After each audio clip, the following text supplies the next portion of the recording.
Classic Audiobooks Library presents Through the Gates of a Silver Key, written by H.P. Lovecraft, narrated by Rupert. Where in the world are you listening from? Please drop your city or country in the comments below. I love seeing how far these stories go. Let's begin. Chapter 1. In a vast room, hung with strangely figured arras and carpeted with Bokhara rugs of impressive age and workmanship, 4 men were sitting around a document-strewn table. From the far corners, where odd tripods of wrought iron were now and then replenished by an incredibly aged Negro in sombre livery, came the hypnotic fumes of olibanum, while in a deep niche on one side there ticked a curious coffin-shaped clock, whose dial bore baffling hieroglyphs, and whose 4 hands did not move in consonance with any time system known on this planet. It was a singular and disturbing room, but well fitted to the business now at hand. For here, in the New Orleans home of this continent's greatest mystic, mathematician, and Orientalist, there was being settled at last the estate of a scarcely less great mystic, scholar, author, and dreamer who had vanished from the face of the earth 4 years before. Randolph Carter, who had all his life sought to escape from the tedium and limitations of waking reality in the beckoning vistas of dreams and fabled avenues of other dimensions, disappeared from the sight of man on the 7th of October 1928, at the age of 54.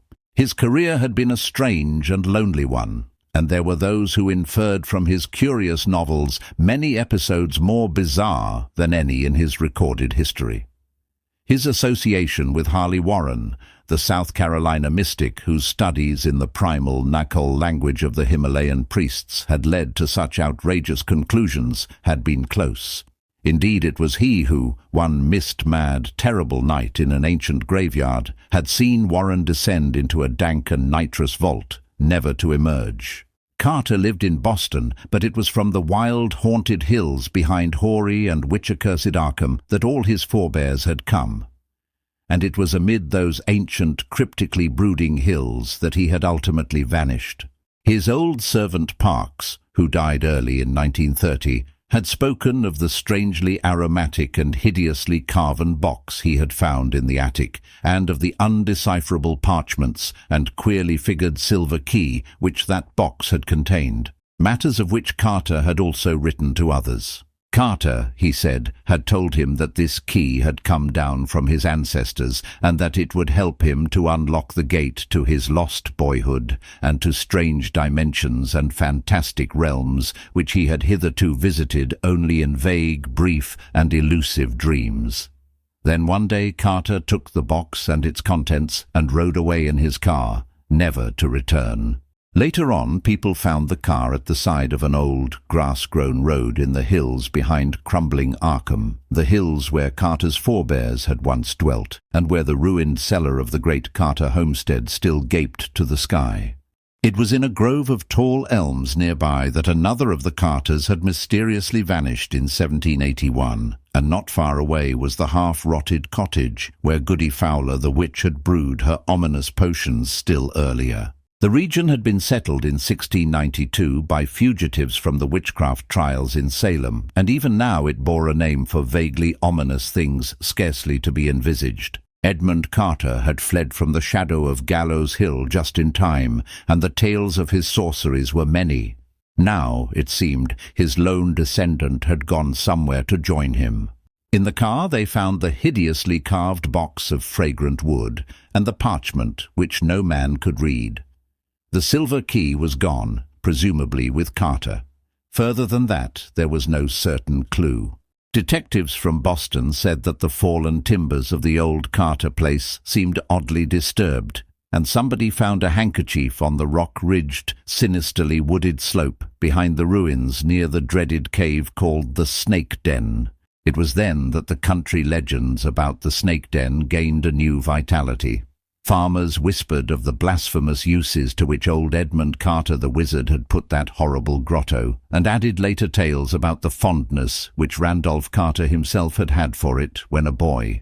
In Carter's boyhood, the venerable gambrel-roofed homestead was still standing and tenanted by his great-uncle Christopher.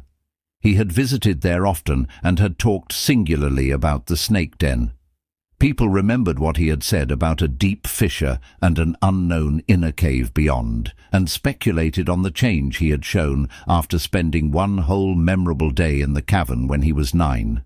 That was in October too, and ever after that he had seemed to have an uncanny knack at prophesying future events. It had rained late in the night that Carter vanished, and no one was quite able to trace his footprints from the car.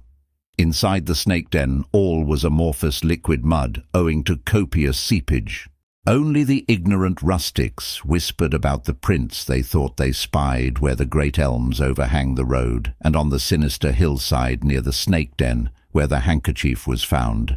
Who could pay attention to whispers that spoke of stubby little tracks like those which Randolph Carter's square-toed boots made when he was a small boy? It was as crazy a notion as that other whisper that the tracks of old Benijah Corey's peculiar heelless boots had met the stubby little tracks in the road. Old Benijah had been the Carters' hired man when Randolph was young, but he had died 30 years ago. It must have been these whispers, plus Carter's own statement to Parks and others that the queerly arabesqued silver key would help him unlock the gate of his lost boyhood, which caused a number of mystical students to declare that the missing man had actually doubled back on the trail of time and returned through 45 years to that other October day in 1883 when he had stayed in the snake den as a small boy. When he came out that night, they argued, he had somehow made the whole trip to 1928 and back, for did he not thereafter know of things which were to happen later? And yet he had never spoken of anything to happen after 1928. One student, an elderly eccentric of Providence, Rhode Island, who had enjoyed a long and close correspondence with Carter, had a still more elaborate theory, and believed that Carter had not only returned to boyhood, but achieved a further liberation, roving at will through the prismatic vistas of boyhood dream. After a strange vision, this man published a tale of Carter's vanishing, in which he hinted that the lost one now reigned as king on the opal throne of Ilek Vad, that fabulous town of turrets atop the hollow cliffs of glass overlooking the twilight sea, wherein the bearded and Finignori build their singular labyrinths. It was this old man, Ward Phillips, who pleaded most loudly against the apportionment of Carter's estate to his heirs, all distant cousins, on the ground that he was still alive in another time dimension and might well return some day. Against him was arrayed the legal talent of one of the cousins, Ernest B. Aspinwall of Chicago, a man 10 years Carter's senior, but keen as a youth in forensic battles. For 4 years the contest had raged, but now the time for apportionment had come, and this vast, strange room in New Orleans was to be the scene of the arrangements. It was the home of Carter's literary and financial executor, the distinguished Creole student of mysteries and Eastern antiquities, Etienne Laurent de Marigny. Carter had met de Marigny during the war, when they both served in the French Foreign Legion, and had at once cleaved to him because of their similar tastes and outlook. When, on a memorable joint furlough, the learned young Creole had taken the wistful Boston dreamer to Bayonne, in the south of France, and had shown him certain terrible secrets in the nighted and immemorial crypts that burrow beneath that brooding, aeon-weighted city, the friendship was forever sealed. Carter's will had named de Marigny as executor, and now that vivid scholar was reluctantly presiding over the settlement of the estate. It was sad work for him, for like the old Rhode Islander, he did not believe that Carter was dead. But what weight have the dreams of mystics against the harsh wisdom of the world? Around the table in that strange room in the old French quarter sat the men who claimed an interest in the proceedings.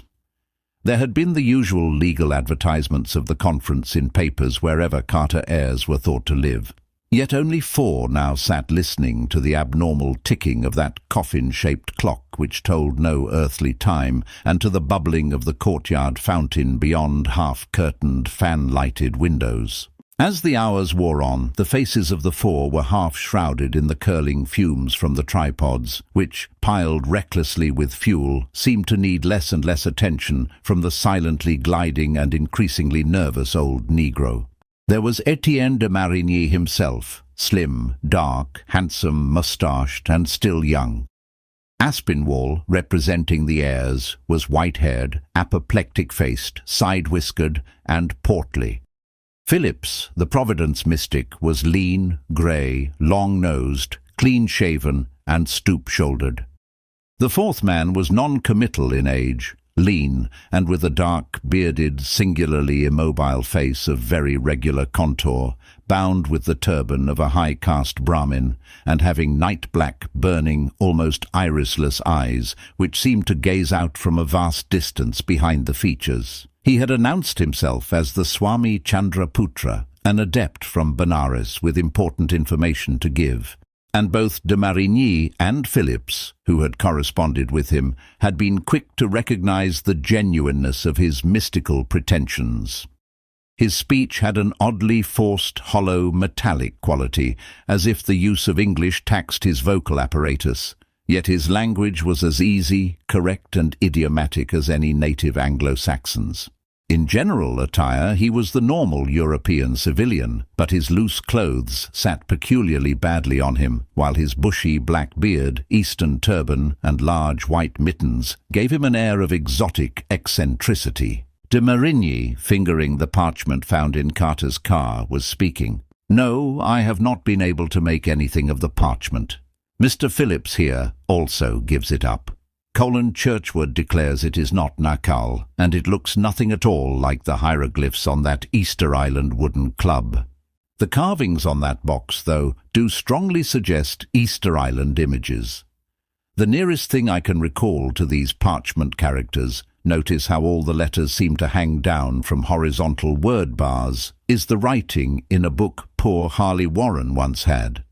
It came from India while Carter and I were visiting him in 1919, and he never would tell us anything about it. Said it would be better if we didn't know, and hinted that it might have come originally from some place other than the earth. He took it with him in December when he went down into the vault in that old graveyard, but neither he nor the book ever came to the surface again. Some time ago I sent our friend here, the Swami Chandraputra, a memory sketch of some of those letters, and also a photostatic copy of the Carter parchment. He believes he may be able to shed light on them after certain references and consultations. But the key, Carter sent me a photograph of that. Its curious arabesques were not letters, but seemed to have belonged to the same culture tradition as the hieroglyphs on the parchment. Carter always spoke of being on the point of solving the mystery, though he never gave details. Once he grew almost poetic about the whole business. That antique silver key, he said, would unlock the successive doors that bar our free march down the mighty corridors of space and time to the very border which no man has crossed since Shaddad, with his terrific genius, built and concealed in the sands of Arabia Petraea the prodigious domes and uncounted minarets of thousand-pillared Irem. Half-starved dervishes, wrote Carter, and thirst-crazed nomads have returned to tell of that monumental portal and of the hand that is sculptured above the keystone of the arch, but no man has passed and returned to say that his footprints on the garnet-strewn sands within bear witness to his visit. The key, he surmised, was that for which the Cyclopean sculptured hand vainly grasps. Why Carter didn't take the parchment as well as the key, we cannot say. Perhaps he forgot it, or perhaps he forbore to take it through recollection of one who had taken a book of like characters into a vault and never returned. Or perhaps it was really immaterial to what he wished to do.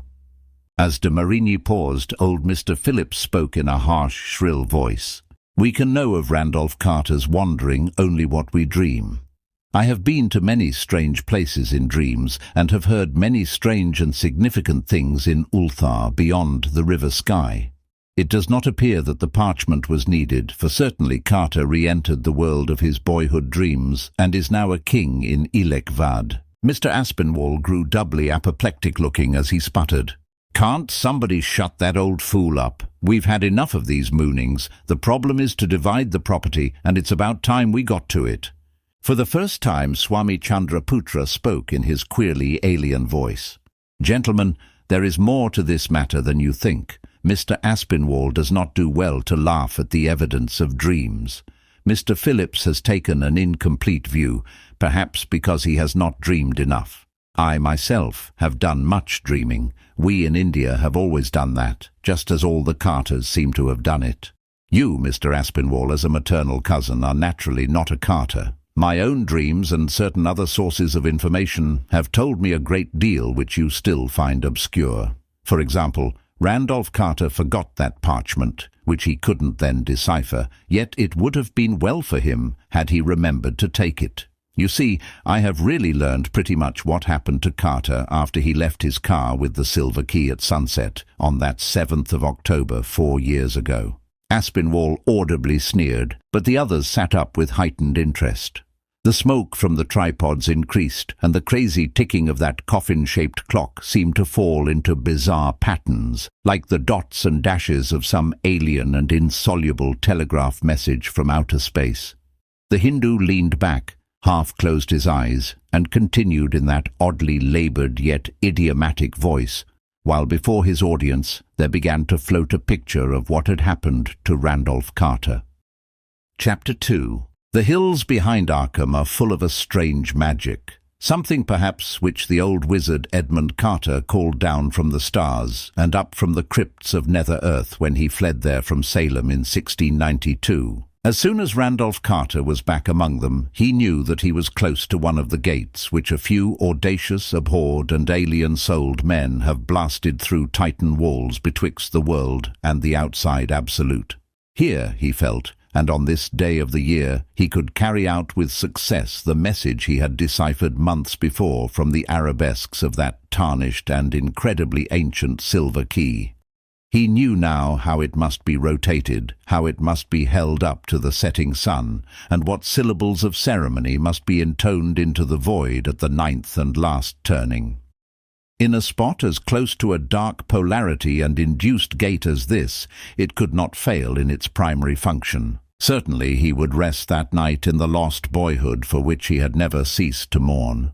He got out of the car with the key in his pocket, walking uphill deeper and deeper into the shadowy core of that brooding, haunted countryside of winding road, vine-grown stone wall, black woodland, gnarled, neglected orchard, gaping windowed, deserted farmhouse, and nameless ruin. At the sunset hour, when the distant spires of Kingsport gleamed in the ruddy blaze, he took out the key and made the needed turnings and intonations. Only later did he realize how soon the ritual had taken effect. Then, in the deepening twilight, he had heard a voice out of the past.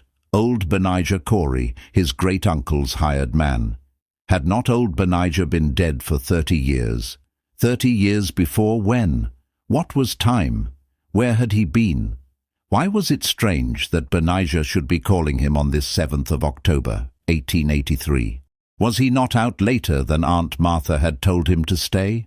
What was this key in his blouse pocket, where his little telescope, given him by his father on his 9th birthday 2 months before, ought to be? Had he found it in the attic at home? Would it unlock the mystic pylon which his sharp eye had traced amidst the jagged rocks at the back of that inner cave behind the snake den on the hill? That was the place they always coupled with old Edmund Carter the wizard. People wouldn't go there, and nobody but him had ever noticed or squirmed through the root-choked fissure to that great black inner chamber with the pylon. Whose hands had carved that hint of a pylon out of the living rock? Old wizard Edmund's, or others that he had conjured up and commanded? That evening little Randolph ate supper with Uncle Chris and Aunt Martha in the old gambrel-roofed farmhouse. Next morning he was up early and out through the twisted-boughed apple orchard to the upper timber lot where the mouth of the snake den lurked black and forbidding amongst grotesque, overnourished oaks. A nameless expectancy was upon him, and he did not even notice the loss of his handkerchief as he fumbled in his blouse pocket to see if the queer silver key was safe. He crawled through the dark orifice with tense, adventurous assurance, lighting his way with matches taken from the sitting room. In another moment he had wriggled through the root-choked fissure at the farther end and was in the vast, unknown inner grotto whose ultimate rock wall seemed half like a monstrous and consciously shapen pylon. Before that dank, dripping wall he stood silent and awestruck, lighting one match after another as he gazed. Was that stony bulge above the keystone of the imagined arch really a gigantic sculptured hand? Then he drew forth the silver key and made motions and intonations whose source he could only dimly remember. Was anything forgotten? He knew only that he wished to cross the barrier to the untrammeled land of his dreams and the gulfs where all dimensions dissolve in the absolute. Chapter 3. What happened then is scarcely to be described in words. It is full of those paradoxes, contradictions and anomalies which have no place in waking life, but which fill our more fantastic dreams, and are taken as matters of course till we return to our narrow, rigid, objective world of limited causation and tridimensional logic. As the Hindu continued his tale, he had difficulty in avoiding what seemed, even more than the notion of a man transferred through the years to boyhood, an air of trivial, puerile extravagance. Mr. Aspinwall, in disgust, gave an apoplectic snort and virtually stopped listening. For the rite of the silver key, as practiced by Randolph Carter in that black haunted cave within a cave, did not prove unavailing. From the first gesture and syllable, an aura of strange, awesome mutation was apparent, a sense of incalculable disturbance and confusion in time and space, yet one which held no hint of what we recognize as motion and duration. Imperceptibly, such things as age and location ceased to have any significance whatever. The day before, Randolph Carter had miraculously leapt a gulf of years. Now there was no distinction between boy and man. There was only the entity Randolph Carter, with a certain store of images which had lost all connection with terrestrial scenes and circumstances of acquisition. A moment before, there had been an inner cave with vague suggestions of a monstrous arch and gigantic sculptured hand on the farther wall. Now there was neither cave nor absence of cave, neither wall nor absence of wall. There was only a flux of impressions not so much visual as cerebral, amidst which the entity that was Randolph Carter experienced perceptions or registrations of all that his mind revolved on, yet without any clear consciousness of the way in which he received them. By the time the rite was over, Carter knew that he was in no region whose place could be told by Earth's geographers, and in no age whose date history could fix. For the nature of what was happening was not wholly unfamiliar to him. There were hints of it in the cryptical Pinacotic fragments, and a whole chapter in the forbidden Necronomicon of the mad Arab Abdul al-Hazred had taken on significance when he had deciphered the designs graven on the silver key. A gate had been unlocked, not indeed the ultimate gate, but one leading from earth and time to that extension of earth which is outside time, and from which in turn the ultimate gate leads fearsomely and perilously to the last void, which is outside all earths, all universes, and all matter. There would be a guide, and a very terrible one. A guide who had been an entity of earth millions of years before, when man was undreamed of, and when forgotten shapes moved on a steaming planet, building strange cities among whose last crumbling ruins the earliest mammals were to play. Carter remembered what the monstrous Necronomicon had vaguely and disconcertingly adumbrated concerning that guide. And while there are those, the mad Arab had written, who have dared to seek glimpses beyond the veil, and to accept him as a guide, they would have been more prudent had they avoided commerce with him. For it is written in the Book of Thoth, how terrific is the price of a single glimpse. Nor may those who pass ever return, for in the vastnesses transcending our world are shapes of darkness that seize and bind. The affair that shambleth about in the night, the evil that defieth the elder sign, the herd that stand watch at the secret portal each tomb is known to have, and that thrive on that which groweth out of the tenants within, all these blacknesses are lesser than he who guardeth the gateway, he who will guide the rash one beyond all the worlds into the abyss of unnameable devourers. For he is Amma-at-Tawil, the most ancient one, which the scribe rendereth as the prolonged of life. Memory and imagination shaped dim half-pictures with uncertain outlines amidst the seething chaos, but Carter knew that they were of memory and imagination only. Yet he felt that it was not chance which built these things in his consciousness, but rather some vast reality, ineffable and undimensioned, which surrounded him and strove to translate itself into the only symbols he was capable of grasping. For no mind of earth may grasp the extensions of shape which interweave in the oblique gulfs outside time and the dimensions we know. There floated before Carter a cloudy pageantry of shapes and scenes, which he somehow linked with Earth's primal, aeon-forgotten past. Monstrous living things moved deliberately through vistas of fantastic handiwork that no sane dream ever held, and landscapes bore incredible vegetation and cliffs and mountains and masonry of no human pattern.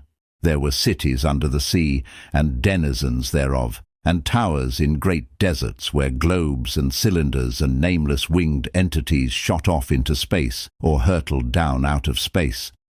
All this Carter grasped, though the images bore no fixed relation to one another or to him. He himself had no stable form or position, but only such shifting hints of form and position as his whirling fancy supplied. He had wished to find the enchanted regions of his boyhood dreams, where galleys sail up the river Ukranos past the gilded spires of Thran, and elephant caravans tramp through perfumed jungles in Cled beyond, forgotten palaces with veined ivory columns that sleep lovely and unbroken under the moon.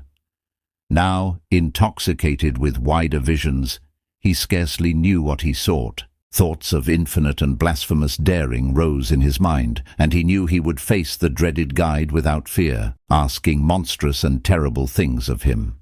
All at once the pageant of impressions seemed to achieve a vague kind of stabilization. There were great masses of towering stone, carven into alien and incomprehensible designs, and disposed according to the laws of some unknown inverse geometry. Light filtered down from a sky of no assignable color in baffling, contradictory directions, and played almost sentiently over what seemed to be a curved line of gigantic hieroglyphed pedestals, more hexagonal than otherwise, and surmounted by cloaked, ill-defined shapes. There was another shape, too, which occupied no pedestal, but which seemed to glide or float over the cloudy, floor-like lower level. It was not exactly permanent in outline, but held transient suggestions of something remotely preceding or paralleling the human form, though half as large again as an ordinary man. It seemed to be heavily cloaked, like the shapes on the pedestals, with some neutral-colored fabric, and Carter could not detect any eye-holes through which it might gaze. Probably it did not need to gaze, for it seemed to belong to an order of being far outside the merely physical in organization and faculties. A moment later, Carter knew that this was so, for the shape had spoken to his mind without sound or language. And though the name it uttered was a dreaded and terrible one, Randolph Carter did not flinch in fear. Instead, he spoke back, equally without sound or language, and made those obeisances which the hideous Necronomicon had taught him to make. For this shape was nothing less than that which all the world has feared since Lomar rose out of the sea, and the winged ones came to earth to teach the elder law to man. It was indeed the frightful guide and guardian of the gate, Umar at-Tawil, the ancient one, which the scribe rendereth the prolonged of life. The guide knew, as he knew all things, of Carter's quest and coming, and that this seeker of dreams and secrets stood before him unafraid. There was no horror or malignity in what he radiated, and Carter wondered for a moment whether the mad Arab's terrific blasphemous hints and extracts from the Book of Thoth might not have come from envy and a baffled wish to do what was now about to be done. Or perhaps the guide reserved his horror and malignity for those who feared. As the radiations continued, Carter mentally interpreted them in the form of words. "I am indeed that most ancient one," said the guide, "of whom you know. We have awaited you, the ancient ones and I. You are welcome, even though long delayed. You have the key, and have unlocked the first gate. Now the ultimate gate is ready for your trial. If you fear, you need not advance. You may still go back unharmed the way you came. But if you choose to advance—" The pause was ominous, but the radiations continued to be friendly. Carter hesitated not a moment, for a burning curiosity drove him on. "I will advance," he radiated back, and I accept you as my guide." At this reply, the guide seemed to make a sign by certain motions of his robe, which may or may not have involved the lifting of an arm or some homologous member. A second sign followed, and from his well-learnt lore, Carter knew that he was at last very close to the ultimate gate. The light now changed to another inexplicable colour, and the shapes on the quasi-hexagonal pedestals became more clearly defined. As they sat more erect, their outlines became more like those of men, though Carter knew that they could not be men. Upon their cloaked heads there now seemed to rest tall, uncertainly coloured mitres, strangely suggestive of those on certain nameless figures chiselled by a forgotten sculptor along the living cliffs of a high, forbidden mountain in Tartary, while grasped in certain folds of their swathings were long sceptres whose carven heads bodied forth a grotesque and archaic mystery. Carter guessed what they were, whence they came, and whom they served, and guessed, too, the price of their service. But he was still content, for at one mighty venture he was to learn all. Damnation, he reflected, is but a word bandied about by those whose blindness leads them to condemn all who can see, even with a single eye. He wondered at the vast conceit of those who had babbled of the malignant ancient ones, as if they could pause from their everlasting dreams to wreak a wrath upon mankind. As well, he thought, might a mammoth pause to visit frantic vengeance on an angleworm. Now the whole assemblage on the vaguely hexagonal pillars was greeting him with a gesture of those oddly carven sceptres and radiating a message which he understood. "We salute you, most ancient one, and you, Randolph Carter, whose daring has made you one of us." Carter saw now that one of the pedestals was vacant, and a gesture of the most ancient one told him it was reserved for him. He saw also another pedestal, taller than the rest, and at the centre of the oddly curved line, neither semicircle nor ellipse, parabola nor hyperbola, which they formed. This, he guessed, was the guide's own throne. Moving and rising in a manner hardly definable, Carter took his seat, and as he did so, he saw that the guide had likewise seated himself. Gradually and mistily, it became apparent that the most ancient one was holding something, some object clutched in the outflung folds of his robe, as if for the sight, or what answered for sight, of the cloaked companions. It was a large sphere or apparent sphere of some obscurely iridescent metal, and as the guide put it forward, a low, pervasive half-impression of sound began to rise and fall in intervals which seemed to be rhythmic, even though they followed no rhythm of earth. There was a suggestion of chanting, or what human imagination might interpret as chanting. Presently the quasi-sphere began to grow luminous, and as it gleamed up into a cold, pulsating light of unassignable colour, Carter saw that its flickerings conformed to the alien rhythm of the chant.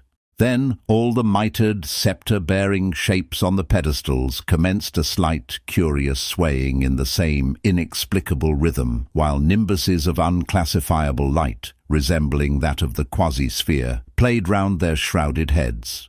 The Hindu paused in his tale and looked curiously at the tall, coffin-shaped clock with the 4 hands and hieroglyph dial, whose crazy ticking followed no known rhythm of earth.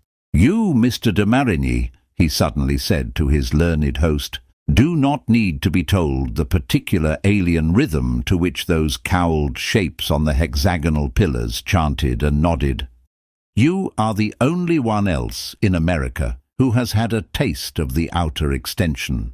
That clock, I suppose it was sent you by the yogi poor Harley Warren used to talk about, the seer who said that he alone of living men had been to Yian-ho, the hidden legacy of sinister aeon-old Leng, and had borne certain things away from that dreadful and forbidden city. I wonder how many of its subtler properties you know. If my dreams and readings be correct, it was made by those who knew much of the first gateway. But let me go on with my tale. At last, continued the Swami, the swaying and the suggestion of chanting ceased. The lambent nimbuses around the now drooping and motionless heads faded away, while the cloaked shapes slumped curiously on their pedestals. The quasi-sphere, however, continued to pulsate with inexplicable light. Carter felt that the Ancient Ones were sleeping as they had been when he first saw them, and he wondered out of what cosmic dreams his coming had wakened them.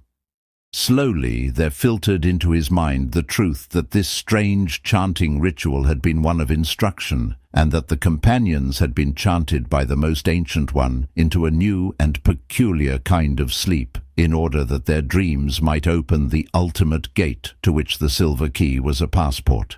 He knew that in the profundity of this deep sleep they were contemplating unplumbed vastnesses of utter and absolute outsideness with which the earth had nothing to do, and that they were to accomplish that which his presence had demanded.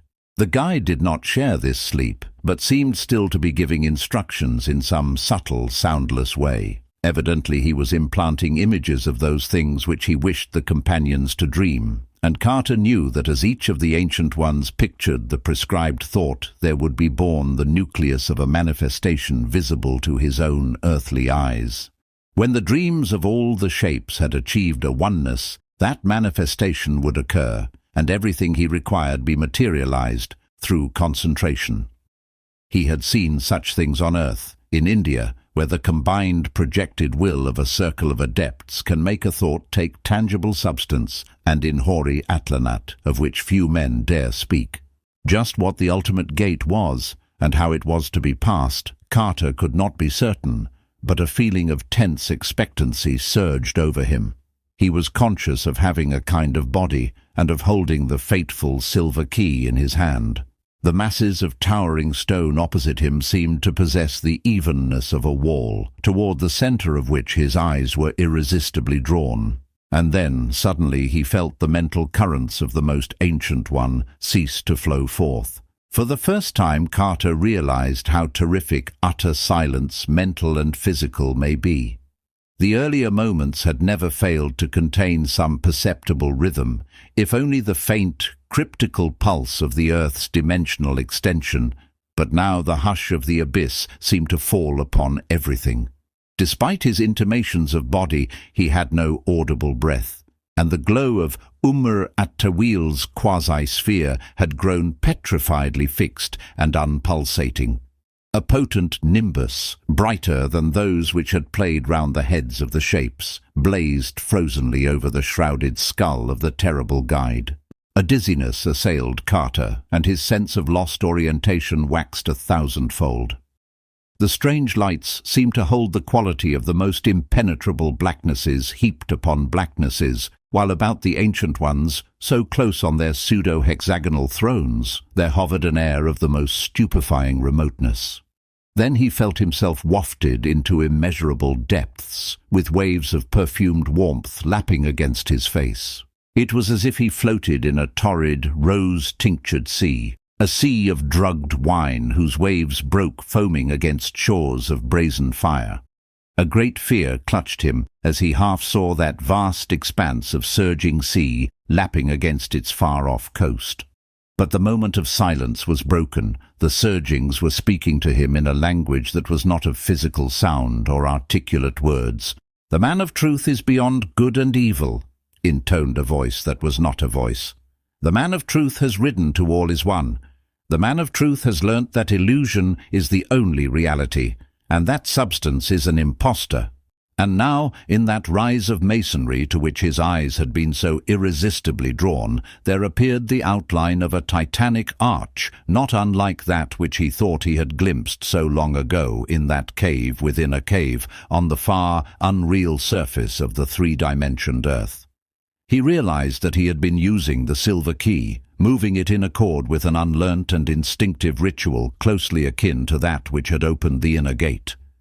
That rose-drunken sea which lapped his cheeks was, he realized, no more or less than the adamantine mass of the solid wall yielding before his spell, and the vortex of thought with which the Ancient Ones had aided his spell. Still guided by instinct and blind determination, he floated forward and through the ultimate gate. Chapter 4. Randolph Carter's advance through that cyclopean bulk of abnormal masonry was like a dizzy precipitation through the measureless gulfs between the stars. From a great distance he felt triumphant, godlike surges of deadly sweetness, and after that the rustling of great wings and impressions of sound like the chirpings and murmurings of objects unknown on Earth or in the solar system. Glancing backward, he saw not one gate alone, but a multiplicity of gates, at some of which clamoured forms he strove not to remember. And then suddenly he felt a greater terror than that which any of the forms could give, a terror from which he could not flee because it was connected with himself. Even the first gateway had taken something of stability from him, leaving him uncertain about his bodily form and about his relationship to the mistily defined objects around him, but it had not disturbed his sense of unity. He had still been Randolph Carter, a fixed point in the dimensional seething. Now, beyond the ultimate gateway, he realized in a moment of consuming fright that he was not one person, but many persons. He was in many places at the same time. On Earth, on October 7th, 1883, a little boy named Randolph Carter was leaving the snake den in the hushed evening light and running down the rocky slope and through the twisted-boughed orchard toward his Uncle Christopher's house in the hills beyond Arkham. Yet at that same moment, which was also somehow in the earthly year of 1928, a vague shadow, not less Randolph Carter, was sitting on a pedestal among the ancient ones in Earth's trans-dimensional extension. Here, too, was a third Randolph Carter in the unknown and formless cosmic abyss beyond the ultimate gate. And elsewhere, in a chaos of scenes whose infinite multiplicity and monstrous diversity brought him close to the brink of madness, were a limitless confusion of beings which he knew were as much himself as the local manifestation now beyond the ultimate gate. There were Carters in settings belonging to every known and suspected age of Earth's history, and to remoter ages of earthly entity transcending knowledge, suspicion, and credibility. Carters of forms both human and non-human, vertebrate and invertebrate, conscious and mindless, animal and vegetable, and more. There were Carters having nothing in common with earthly life, but moving outrageously amidst backgrounds of other planets and systems and galaxies and cosmic continua. Spores of eternal life drifting from world to world, universe to universe, yet all equally himself. Some of the glimpses recalled dreams, both faint and vivid, single and persistent, which he had had through the long years since he first began to dream, and a few possessed a haunting, fascinating, and almost horrible familiarity which no earthly logic could explain. Faced with this realization, Randolph Carter reeled in the clutch of supreme horror.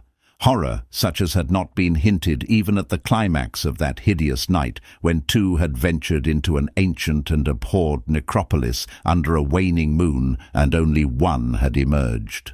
No death, no doom, no anguish can arouse the surpassing despair which flows from a loss of identity. Merging with nothingness is peaceful oblivion. But to be aware of existence and yet to know that one is no longer a definite being distinguished from other beings, that one no longer has a self, that is the nameless summit of agony and dread. He knew that there had been a Randolph Carter of Boston, yet could not be sure whether he, the fragment or facet of an earthly entity beyond the ultimate gate, had been that one or some other.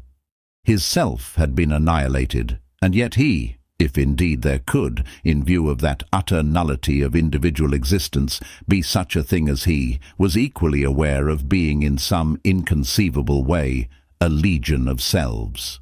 It was as though his body had been suddenly transformed into one of those many-limbed and many-headed effigies sculptured in Indian temples, and he contemplated the aggregation in a bewildered attempt to discern which was the original and which the additions, if indeed, supremely monstrous thought, there were any original as distinguished from other embodiments.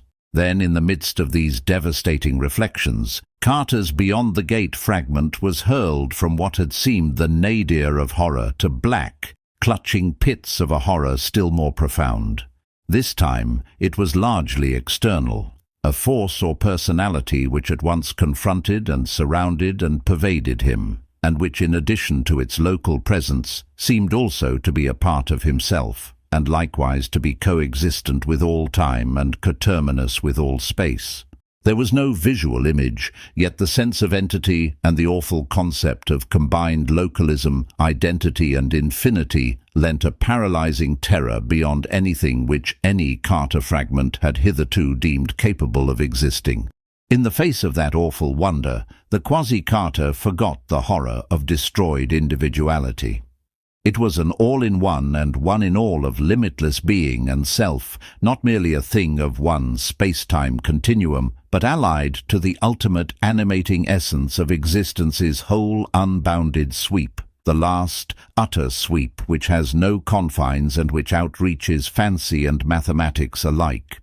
It was perhaps that which certain secret cults of Earth have whispered of as Yog-Sothoth, and which has been a deity under other names. That which the crustaceans of Yugoth worship as the Beyond One, and which the vaporous brains of the spiral nebulae know by an untranslatable sign. Yet in a flash, the Carter facet realized how slight and fractional all these conceptions are. And now the being was addressing the Carter facet in prodigious waves that smote and burned and thundered, a concentration of energy that blasted its recipient with well-nigh unendurable violence, and that followed with certain definite variations the singular unearthly rhythm which had marked the chanting and swaying of the Ancient Ones, and the flickering of the monstrous lights in that baffling region beyond the first gate. It was as though suns and worlds and universes had converged upon one point, whose very position in space they had conspired to annihilate with an impact of resistless fury. But amidst the greater terror, one lesser terror was diminished, for the searing waves appeared somehow to isolate the beyond-the-gate Carter from his infinity of duplicates, to restore, as it were, a certain amount of the illusion of identity. After a time the hearer began to translate the waves into speech forms known to him, and his sense of horror and oppression waned. Fright became pure awe, and what had seemed blasphemously abnormal seemed now only ineffably majestic. Randolph Carter, it seemed to say, my manifestations on your planet's extension, the Ancient Ones, have sent you as one who would lately have returned to small lands of dream which he had lost, yet who with greater freedom has risen to greater and nobler desires and curiosities. You wish to sail up golden Ukranos, to search out forgotten ivory cities in orchid-heavy Cled, and to reign on the opal throne of Elekvad, whose fabulous towers and numberless domes rise mighty toward a single red star in a firmament alien to your earth and to all matter. Now, with the passing of 2 gates, you wish loftier things.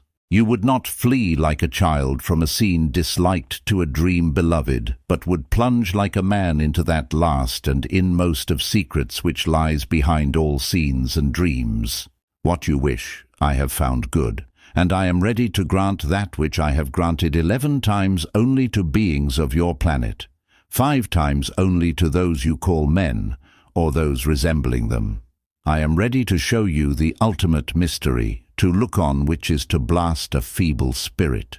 Yet before you gaze full at that last and first of secrets, you may still wield a free choice, and return, if you will, through the 2 gates with the veil still unrent before your eyes. Chapter 5. A sudden shutting off of the waves left Carter in a chilling and awesome silence, full of the spirit of desolation. On every hand pressed the illimitable vastness of the void, yet the seeker knew that the being was still there. After a moment he thought of words whose mental substance he flung into the abyss. I accept, I will not retreat. The waves surged forth again, and Carter knew that the being had heard. And now there poured from that limitless mind a flood of knowledge and explanation, which opened new vistas to the seeker and prepared him for such a grasp of the cosmos as he had never hoped to possess. He was told how childish and limited is the notion of a tri-dimensional world, and what an infinity of directions there are besides the known directions of up-down, forward-backward, right-left. He was shown the smallness and tinsel emptiness of the little gods of earth, with their petty human interests and connections, their hatreds, rages, loves and vanities, their craving for praise and sacrifice, and their demands for faith contrary to reason and nature. While most of the impressions translated themselves to Carter as words, there were others to which other senses gave interpretation. Perhaps with eyes and perhaps with imagination, he perceived that he was in a region of dimensions beyond those conceivable to the eye and brain of man. He saw now, in the brooding shadows of that which had been first a vortex of power, and then an illimitable void, a sweep of creation that dizzied his senses. From some inconceivable vantage point, he looked upon prodigious forms whose multiple extensions transcended any conception of being, size and boundaries which his mind had hitherto been able to hold, despite a lifetime of cryptical study. He began to understand dimly why there could exist at the same time the little boy Randolph Carter in the Arkham farmhouse in 1883, the misty form on the vaguely hexagonal pillar beyond the first gate, the fragment now facing the presence in the limitless abyss, and all the other Carters his fancy or perception envisaged. Then the waves increased in strength and sought to improve his understanding, reconciling him to the multiform entity of which his present fragment was an infinitesimal part. They told him that every figure of space is but the result of the intersection by a plane of some corresponding figure of one more dimension, as a square is cut from a cube or a circle from a sphere. The cube and sphere, of 3 dimensions, are thus cut from corresponding forms of 4 dimensions that men know only through guesses and dreams, and these in turn are cut from forms of 5 dimensions, and so on, up to the dizzy and reachless heights of archetypal infinity. The world of men and of the gods of men is merely an infinitesimal phase of an infinitesimal thing, the 3-dimensional phase of that small wholeness reached by the first gate, where Umar at-Tawil dictates dreams to the ancient ones. Though men hail it as reality and brand thoughts of its many-dimensioned original as unreality, it is in truth the very opposite. That which we call substance and reality is shadow and illusion, and that which we call shadow and illusion is substance and reality. Time, the waves went on, is motionless, and without beginning or end. That it has motion and is the cause of change is an illusion. Indeed, it is itself really an illusion, for except to the narrow sight of beings in limited dimensions, there are no such things as past, present and future. Men think of time only because of what they call change, yet that too is illusion. All that was and is to be exists simultaneously. These revelations came with a godlike solemnity which left Carter unable to doubt. Even though they lay almost beyond his comprehension, he felt that they must be true in the light of that final cosmic reality which belies all local perspectives and narrow partial views. And he was familiar enough with profound speculations to be free from the bondage of local and partial conceptions. Had his whole quest not been based upon a faith in the unreality of the local and partial? After an impressive pause, the waves continued, saying that what the denizens of few-dimensioned zones call change is merely a function of their consciousness, which views the external world from various cosmic angles. As the shapes produced by the cutting of a cone seem to vary with the angles of cutting, being circle, ellipse, parabola, or hyperbola according to that angle, yet without any change in the cone itself, so do the local aspects of an unchanged and endless reality seem to change with the cosmic angle of regarding. To this variety of angles of consciousness, the feeble beings of the inner worlds are slaves, since with rare exceptions, they cannot learn to control them. Only a few students of forbidden things have gained inklings of this control and have thereby conquered time and change. But the entities outside the gates command all angles and view the myriad parts of the cosmos in terms of fragmentary, change-involving perspective, or of the changeless totality beyond perspective, in accordance with their will. As the waves paused again, Carter began to comprehend, vaguely and terrifiedly, the ultimate background of that riddle of lost individuality which had at first so horrified him. His intuition pieced together the fragments of revelation and brought him closer and closer to a grasp of the secret. He understood that much of the frightful revelation would have come upon him, splitting up his ego amongst myriads of earthly counterparts inside the first gate, had not the magic of Umar at-Tawil kept it from him in order that he might use the silver key with precision for the ultimate gate's opening. Anxious for clearer knowledge, he sent out waves of thought, asking more of the exact relationship between his various facets.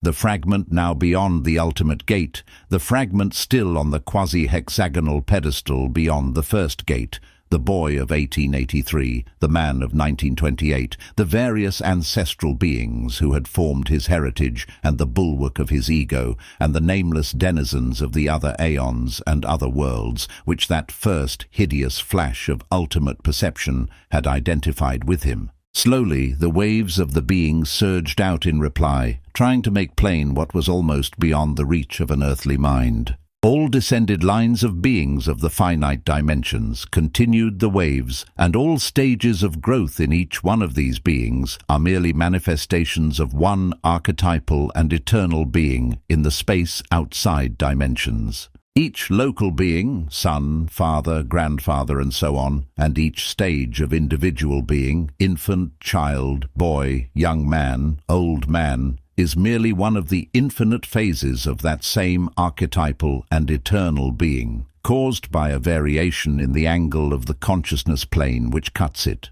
Randolph Carter at all ages, Randolph Carter and all his ancestors, both human and pre-human, terrestrial and pre-terrestrial.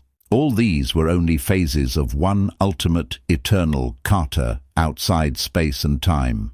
Phantom projections differentiated only by the angle at which the plane of consciousness happened to cut the eternal archetype in each case. A slight change of angle could turn the student of today into the child of yesterday, could turn Randolph Carter into that wizard Edmund Carter who fled from Salem to the hills behind Arkham in 1692, or that Pickman Carter who in the year 2169 would use strange means in repelling the Mongol hordes from Australia.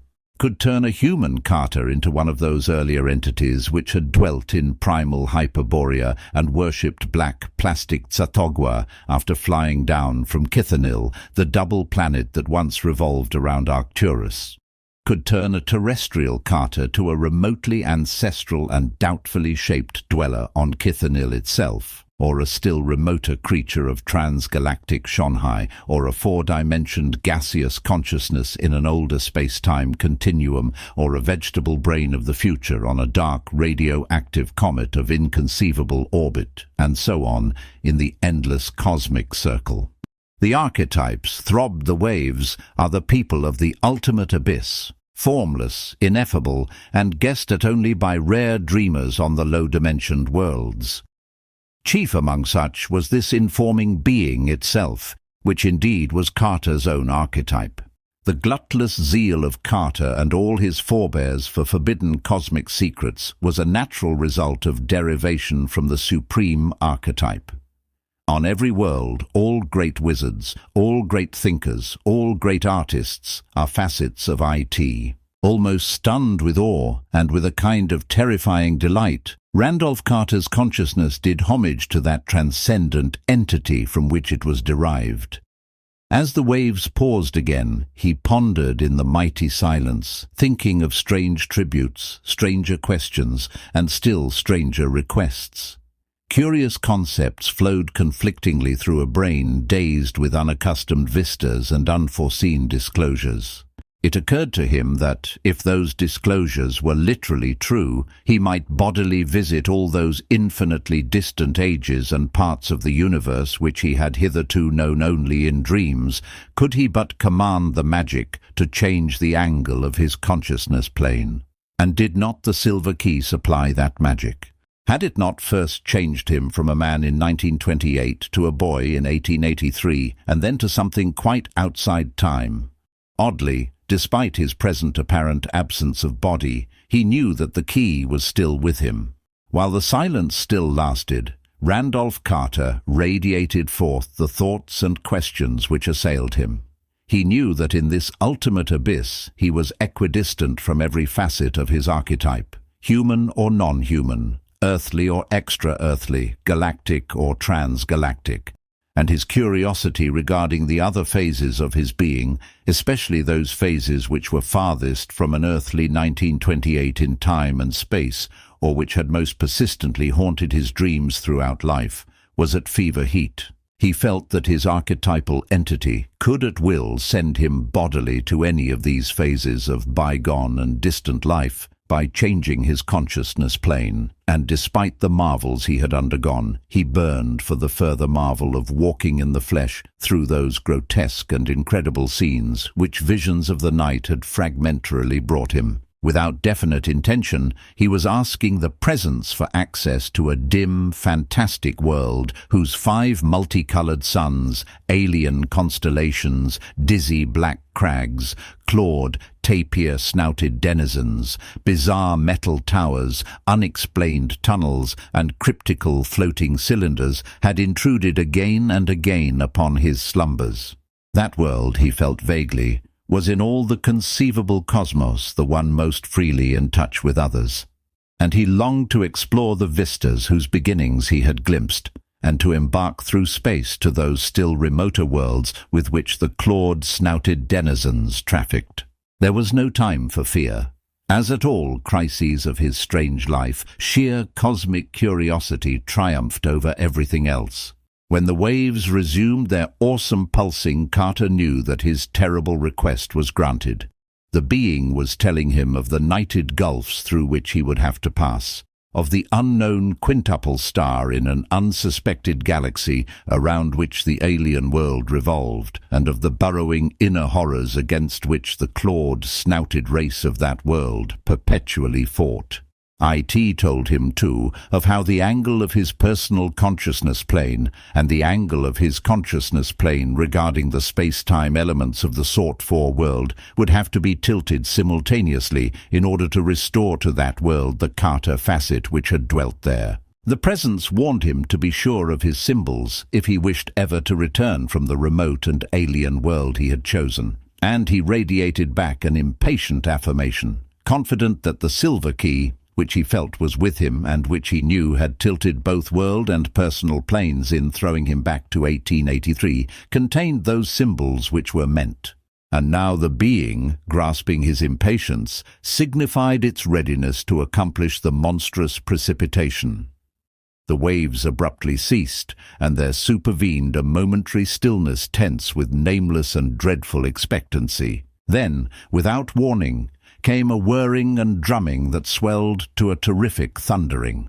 Once again, Carter felt himself the focal point of an intense concentration of energy which smote and hammered and seared unbearably in the now familiar alien rhythm of outer space, and which he could not classify as either the blasting heat of a blazing star or the all-petrifying cold of the ultimate abyss. Bands and rays of colour, utterly foreign to any spectrum of our universe, played and wove and interlaced before him, and he was conscious of a frightful velocity of motion. He caught one fleeting glimpse of a figure sitting alone upon a cloudy throne, more hexagonal than otherwise. Chapter 6. As the Hindu paused in his story, he saw that de Marigny and Phillips were watching him absorbedly. Aspinwall pretended to ignore the narrative and kept his eyes ostentatiously on the papers before him. The alien-rhythmed ticking of the coffin-shaped clock took on a new and portentous meaning, while the fumes from the choked, neglected tripods wove themselves into fantastic and inexplicable shapes and formed disturbing combinations with the grotesque figures of the draught-swayed tapestries. The old Negro who had tended them was gone. Perhaps some growing tension had frightened him out of the house. An almost apologetic hesitancy hampered the speaker as he resumed in his oddly laboured yet idiomatic voice. "You have found these things of the abyss hard to believe," he said, "but you will find the tangible and material things ahead still harder. That is the way of our minds.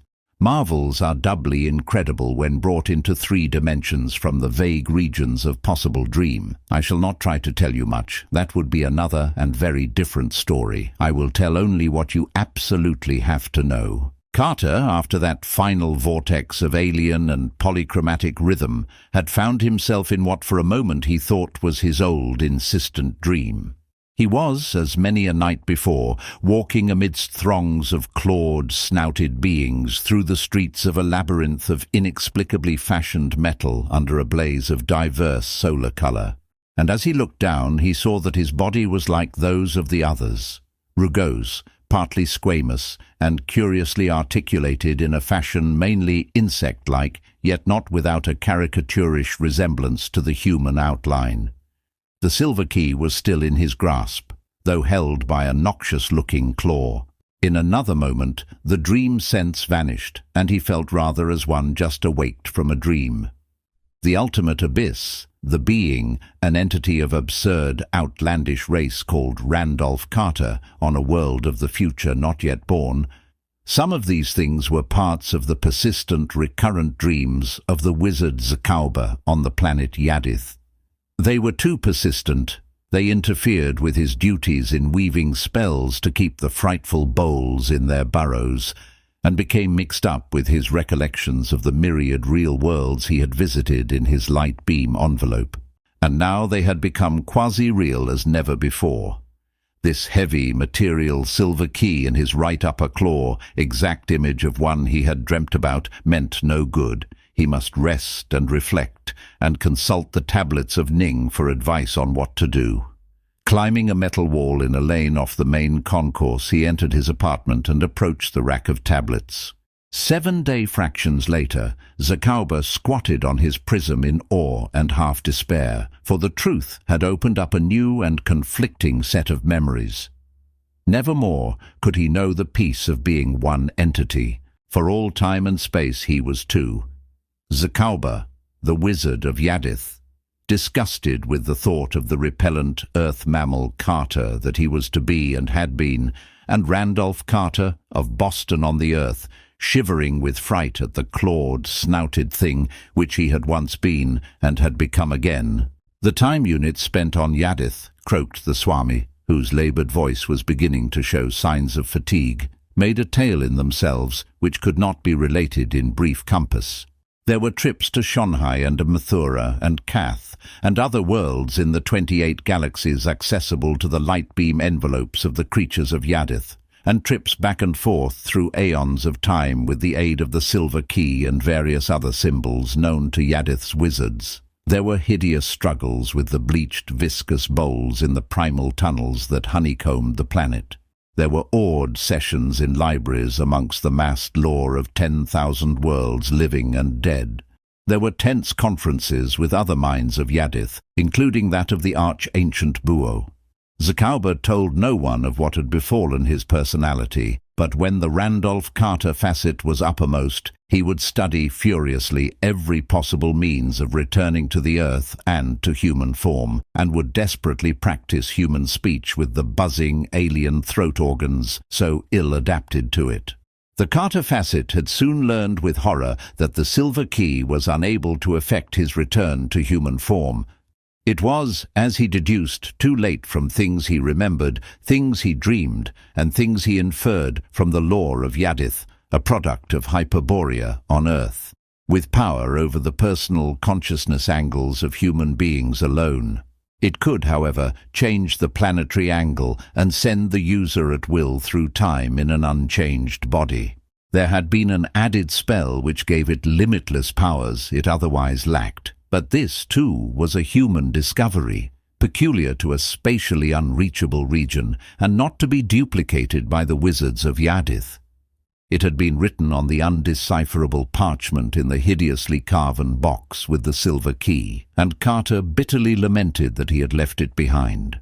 The now inaccessible being of the abyss had warned him to be sure of his symbols, and had doubtless thought he lacked nothing. As time wore on, he strove harder and harder to utilize the monstrous lore of Yadith in finding a way back to the abyss and the omnipotent entity. With his new knowledge, he could have done much toward reading the cryptic parchment, but that power, under present conditions, was merely ironic. There were times, however, when the Zakauba facet was uppermost, and when he strove to erase the conflicting Carter memories which troubled him. Thus long spaces of time wore on, ages longer than the brain of man could grasp, since the beings of Yadith die only after prolonged cycles. After many hundred revolutions, the Carter facet seemed to gain on the Scauber facet, and would spend vast periods calculating the distance of Yadith in space and time from the human Earth that was to be. The figures were staggering, aeons of light years beyond counting, but the immemorial lore of Yadith fitted Carter to grasp such things.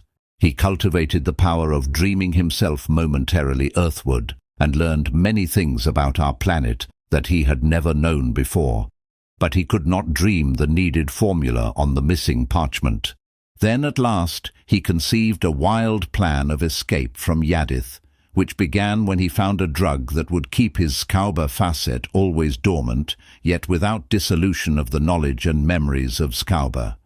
He thought that his calculations would let him perform a voyage with a light-wave envelope such as no being of Yadith had ever performed, a bodily voyage through nameless aeons and across incredible galactic reaches to the solar system and the Earth itself. Once on Earth, though in the body of a clawed, snouted thing, he might be able somehow to find and finish deciphering the strangely hieroglyphed parchment he had left in the car at Arkham, and with its aid and the keys, resume his normal terrestrial semblance.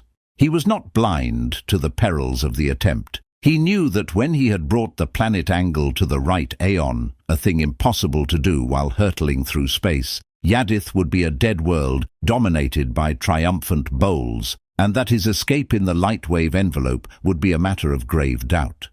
Likewise, was he aware of how he must achieve suspended animation in the manner of an adept to endure the aeon-long flight through fathomless abysses. He knew too that, assuming his voyage succeeded, he must immunize himself to the bacterial and other earthly conditions hostile to a body from Yadith. Furthermore, he must provide a way of feigning human shape on Earth until he might recover and decipher the parchment and resume that shape in truth. Otherwise, he would probably be discovered and destroyed by the people in horror as a thing that should not be. And there must be some gold, luckily obtainable on Yadith, to tide him over that period of quest. Slowly, Carter's plans went forward.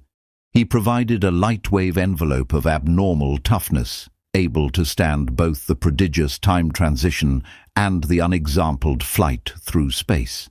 He tested all his calculations and sent forth his earthward dreams again and again, bringing them as close as possible to 1928. He practiced suspended animation with marvelous success. He discovered just the bacterial agent he needed and worked out the varying gravity stress to which he must become used. He artfully fashioned a waxen mask and loose costume, enabling him to pass among men as a human being of a sort, and devised a doubly potent spell with which to hold back the bowls at the moment of his starting from the black, dead Yadith of the inconceivable future. He took care, too, to assemble a large supply of the drugs, unobtainable on Earth, which would keep his Scauber facet in abeyance till he might shed the Yadith body, nor did he neglect a small store of gold for earthly use. The starting day was a time of doubt and apprehension. Carter climbed up to his envelope platform on the pretext of sailing for the triple-star Nithan, and crawled into the sheath of shining metal. He had just room to perform the ritual of the silver key, and as he did so, he slowly started the levitation of his envelope. There was an appalling seething and darkening of the day, and a hideous racking of pain. The cosmos seemed to reel irresponsibly, and the other constellations danced in a black sky. All at once Carter felt a new equilibrium. The cold of interstellar gulfs gnawed at the outside of his envelope, and he could see that he floated free in space, the metal building from which he had started having decayed ages before. Below him the ground was festering with gigantic bowls, and even as he looked, one reared up several hundred feet and levelled a bleached, viscous end at him. But his spells were effective, and in another moment he was falling away from Yadith unharmed. He discovered just the bacterial agent he needed and worked out the varying gravity stress to which he must become used. He artfully fashioned a waxen mask and loose costume, enabling him to pass among men as a human being of a sort, and devised a doubly potent spell with which to hold back the bowls at the moment of his starting from the black, dead Yadith of the inconceivable future. He took care, too, to assemble a large supply of the drugs, unobtainable on Earth, which would keep his Kauba facet in abeyance till he might shed the Yadith body, nor did he neglect a small store of gold for earthly use. The starting day was a time of doubt and apprehension. Carter climbed up to his envelope platform on the pretext of sailing for the Triple Star Nithan, and crawled into the sheath of shining metal. He had just room to perform the ritual of the silver key, and as he did so, he slowly started the levitation of his envelope. There was an appalling seething and darkening of the day, and a hideous racking of pain.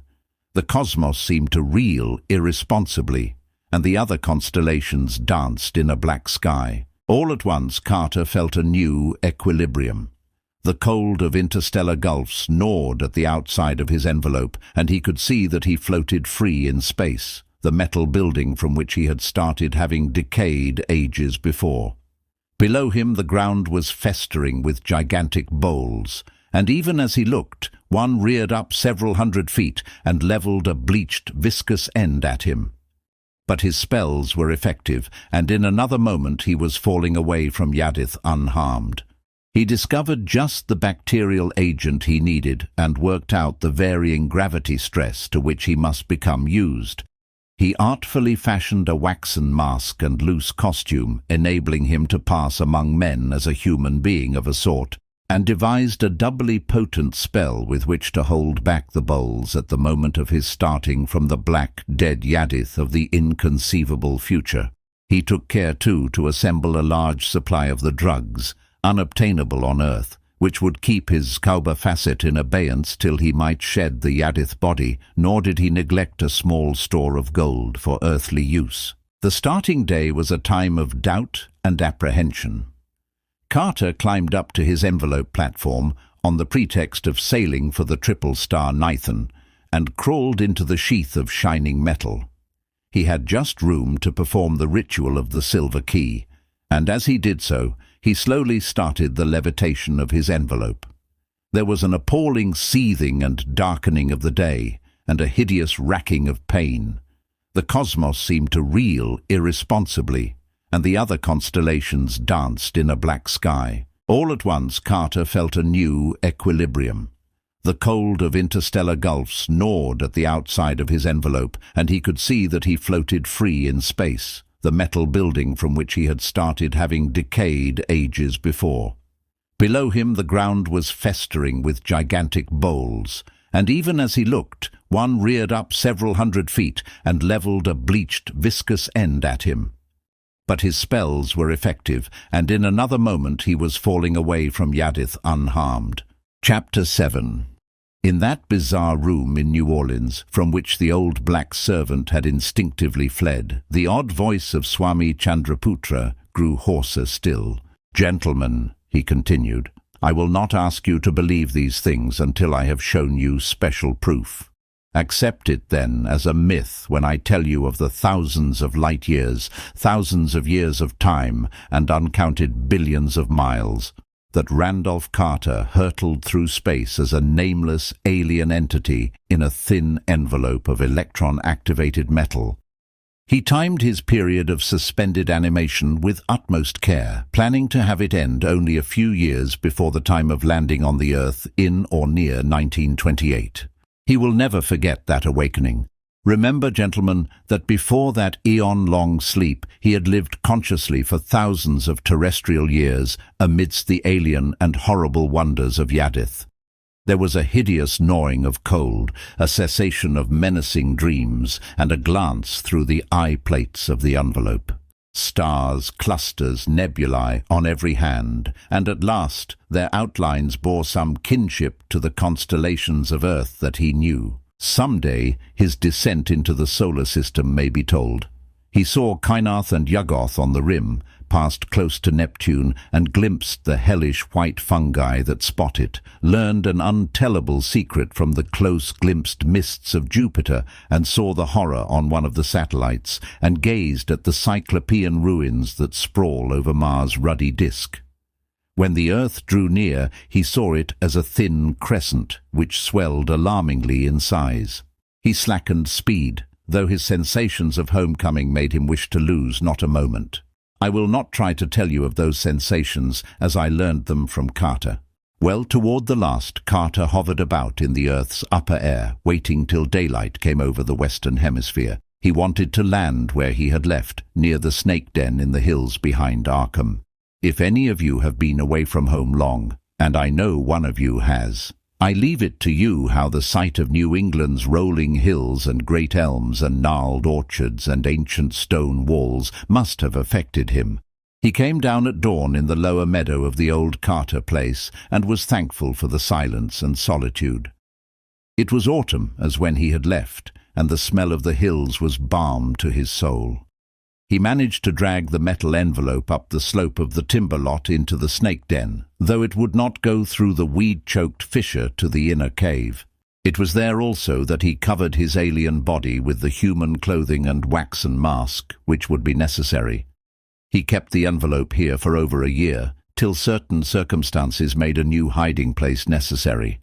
He walked to Arkham, incidentally practicing the management of his body in human posture and against terrestrial gravity, and got his gold changed to money at a bank. He also made some inquiries, posing as a foreigner ignorant of much English, and found that the year was 1930, only 2 years after the goal he had aimed at. Of course, his position was horrible. Unable to assert his identity, forced to live on guard every moment, with certain difficulties regarding food, and with a need to conserve the alien drug which kept his Zakoba facet dormant, he felt that he must act as quickly as possible. Going to Boston and taking a room in the decaying West End, where he could live cheaply and inconspicuously, he at once established inquiries concerning Randolph Carter's estate and effects. It was then that he learned how anxious Mr. Aspinwall here was to have the estate divided, and how valiantly Mr. de Marigny and Mr. Phillips strove to keep it intact. The Hindu bowed, though no expression crossed his dark, tranquil and thickly bearded face. Indirectly, he continued, Carter secured a good copy of the missing parchment and began work on its deciphering.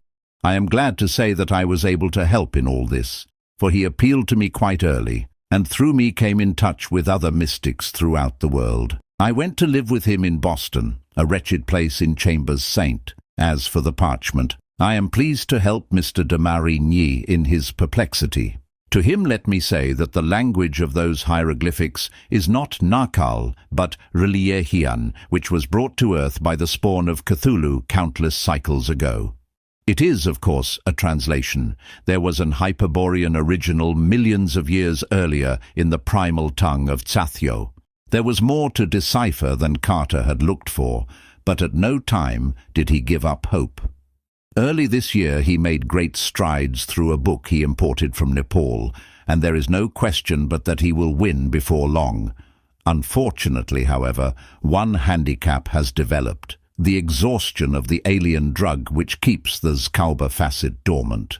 This is not, however, as great a calamity as was feared. Carter's personality is gaining in the body, and when Zakoba comes uppermost, for shorter and shorter periods, and now only when evoked by some unusual excitement, he is generally too dazed to undo any of Carter's work. He cannot find the metal envelope that would take him back to Yadith, for although he almost did, once, Carter hid it anew at a time when the Zakoba facet was wholly latent. All the harm he has done is to frighten a few people and create certain nightmare rumors among the Poles and Lithuanians of Boston's West End. So far, he has never injured the careful disguise prepared by the Carter facet, though he sometimes throws it off so that parts have to be replaced. I have seen what lies beneath, and it is not good to see. A month ago, Carter saw the advertisement of this meeting and knew that he must act quickly to save his estate. He could not wait to decipher the parchment and resume his human form. Consequently, he deputed me to act for him, and in that capacity I am here. Gentlemen, I say to you that Randolph Carter is not dead, that he is temporarily in an anomalous condition, but that within 2 or 3 months at the outside he will be able to appear in proper form and demand the custody of his estate. I am prepared to offer proof, if necessary. Therefore I beg that you adjourn this meeting for an indefinite period. Chapter 8. De Marigny and Phillips stared at the Hindu as if hypnotized, while Aspinwall emitted a series of snorts and bellows. The old attorney's disgust had by now surged into open rage, and he pounded the table with an apoplectically veined fist. When he spoke, it was in a kind of bark. How long is this foolery to be borne? I've listened an hour to this madman, this faker, and now he has the damned effrontery to say that Randolph Carter is alive, to ask us to postpone the settlement for no good reason. Why don't you throw the scoundrel out, de Marigny? Do you mean to make us all the butts of a charlatan or idiot? De Marigny quietly raised his hands and spoke softly. Let us think slowly and clearly. This has been a very singular tale, and there are things in it which I, as a mystic not altogether ignorant, recognize as far from impossible. Furthermore, since 1930 I have received letters from the Swami which tally with his account. As he paused, old Mr. Phillips ventured a word. Swami Chandraputra spoke of proofs. I, too, recognize much that is significant in this story, and I have myself had many oddly corroborative letters from the Swami during the last 2 years. But some of these statements are very extreme. Is there not something tangible which can be shown? At last the impassive-faced Swami replied slowly and hoarsely, and drawing an object from the pocket of his loose coat as he spoke. While none of you here has ever seen the silver key itself, Messrs. de Marigny and Phillips have seen photographs of it. Does this look familiar to you? He fumblingly laid on the table with his large, white-mittened hand a heavy key of tarnished silver, nearly 5 inches long, of unknown and utterly exotic workmanship, and covered from end to end with hieroglyphs of the most bizarre description. De Marigny and Phillips gasped. "That's it!" cried de Marigny. "The camera doesn't lie. I couldn't be mistaken." But Aspinwall had already launched a reply. "Fools! What does it prove? If that's really the key that belonged to my cousin, it's up to this foreigner, this damned nigger, to explain how he got it. Randolph Carter vanished with the key 4 years ago. How do we know he wasn't robbed and murdered? He was half crazy himself, and in touch with still crazier people. Look here, you nigger. Where did you get that key? Did you kill Randolph Carter?" The Swami's features, abnormally placid, did not change, but the remote, irisless black eyes behind them blazed dangerously. He spoke with great difficulty. "Please control yourself, Mr. Aspinwall. There is another form of proof that I could give, but its effect upon everybody would not be pleasant. Let us be reasonable.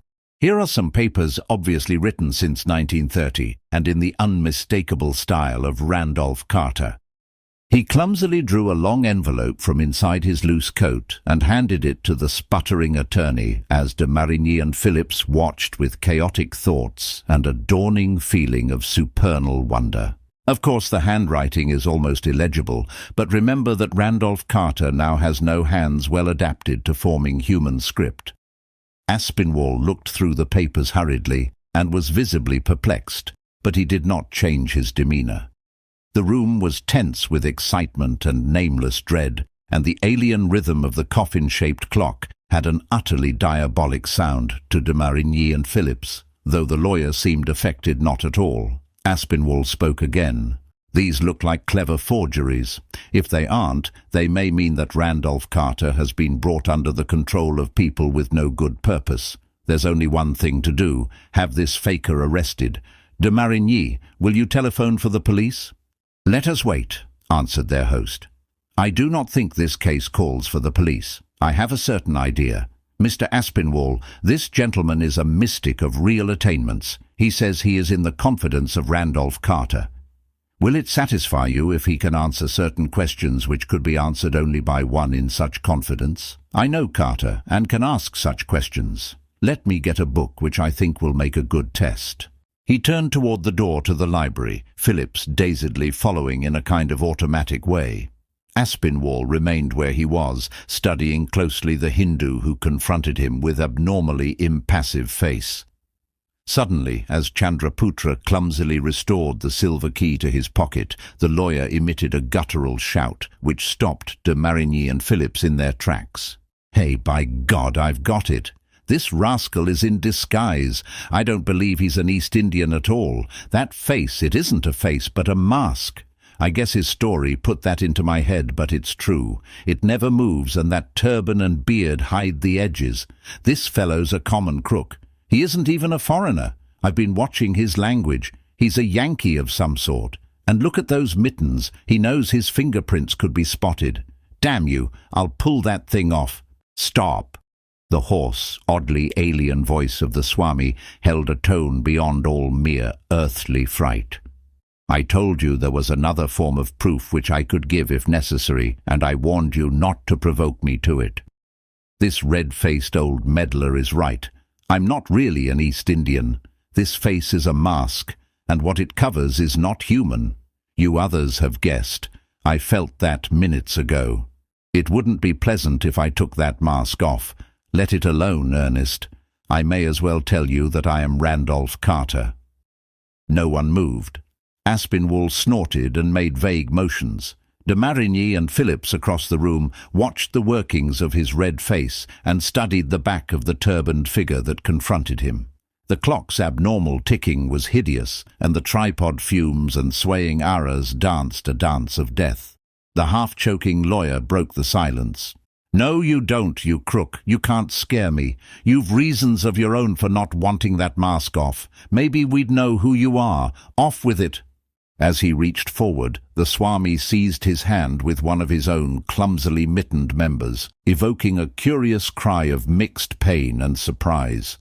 De Marigny started toward the two, but paused confused as the pseudo-Hindu's shout of protest changed to a wholly inexplicable rattling and buzzing sound. Aspinwall's red face was furious, and with his free hand he made another lunge at his opponent's bushy beard. This time he succeeded in getting a hold, and at his frantic tug the whole waxen visage came loose from the turban and clung to the lawyer's apoplectic fist. As it did so, Aspinwall uttered a frightful gurgling cry, and Phillips and de Marigny saw his face convulsed with a wilder, deeper, and more hideous epilepsy of stark panic than ever they had seen on human countenance before. The pseudo-Swami had meanwhile released his other hand, and was standing as if dazed, making buzzing noises of a most abnormal quality. Then the turbaned figure slumped oddly into a posture scarcely human and began a curious, fascinated sort of shuffle toward the coffin-shaped clock that ticked out its cosmic and abnormal rhythm. His now uncovered face was turned away, and de Marigny and Phillips could not see what the lawyer's act had disclosed. Then their attention was turned to Aspinwall, who was sinking ponderously to the floor. The spell was broken. But when they reached the old man, he was dead. Turning quickly to the shuffling Swami's receding back, de Marigny saw one of the great white mittens drop listlessly off a dangling arm. The fumes of the olibanum were thick, and all that could be glimpsed of the revealed hand was something long and black.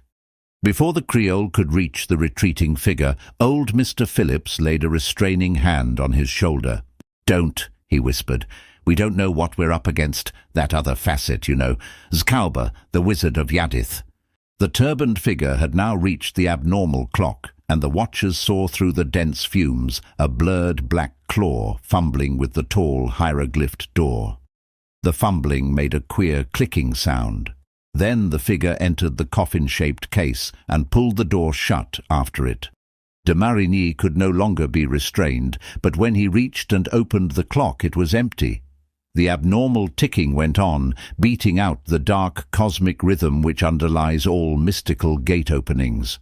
On the floor, the great white mitten and the dead man with a bearded mask clutched in his hand had nothing further to reveal. A year has passed, and nothing has been heard of Randolph Carter. His estate is still unsettled.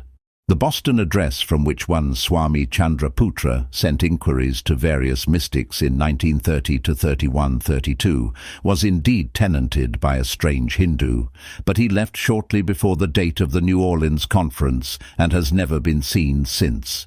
He was said to be dark, expressionless and bearded, and his landlord thinks the swarthy mask, which was duly exhibited, looks very much like him. He was never, however, suspected of any connection with the nightmare apparitions whispered of by local Slavs. The hills behind Arkham were searched for the metal envelope, but nothing of the sort was ever found. However, a clerk in Arkham's First National Bank does recall a queer, turbaned man who cashed an odd bit of gold bullion in October 1930. De Marigny and Phillips scarcely know what to make of the business. After all, what was proved? There was a story. There was a key which might have been forged from one of the pictures Carter had freely distributed in 1928. There were papers, all indecisive. There was a masked stranger, but who now living saw behind the mask? Amidst the strain and the olibanum fumes that act of vanishing in the clock might easily have been a dual hallucination. Hindus know much of hypnotism. Reason proclaims the Swami a criminal with designs on Randolph Carter's estate. But the autopsy said that Aspinwall had died of shock. Was it rage alone which caused it? And some things in that story.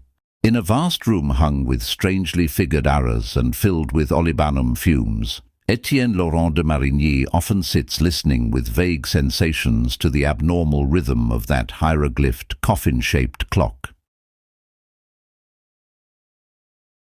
This concludes the end of the story. Thank you for listening to Classic Audiobooks Library. To hear more free stories like this, be sure to subscribe and turn on notifications. We hope you'll join us again for more timeless stories and original works. Until next time.